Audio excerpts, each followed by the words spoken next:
السلام عليكم ورحمة الله تعالى وبركاته، والصلاة والسلام على أشرف المرسلين. إخواني النحالين متابعين قناة تربية النحل في فرنسا بمدينة روان، تحياتي لكم. اليوم سوف نتكلم إن شاء الله على تبديل الملكات الضعيفة بالملكات القوية في شهر أوت.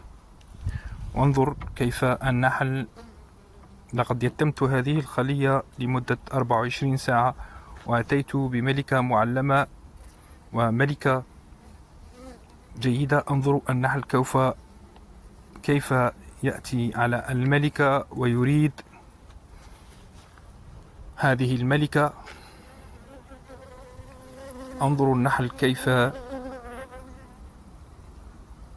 يغطي قفص الملكة وهو لا يريد أن يقتلها، وهذا ظاهر على بطن النحل. عندما لا يكور النحل بطنه ليقرص النحلة، فنرى أن النحل يريد هذه الملكة. وإن وضعتها مباشرة وفتحت القفص مباشرة على هذه الخلية، فالنحل لا يقتل هذه الملكة. وهذا راجع لهذا التصرف الذي نراه الآن. هذا التصرف الذي نراه الآن يدلنا على أن النحل يريد هذه الملكة.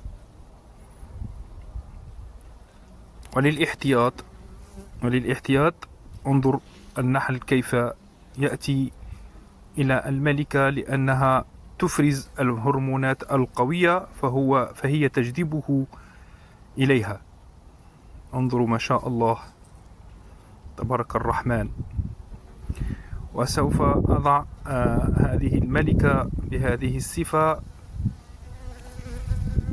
حتى سوف أضعها هكذا،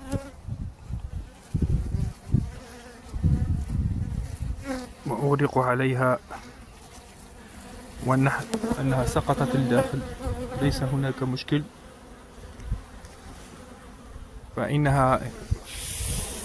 فهي بين الإطارات، لم تذهب بعيدا.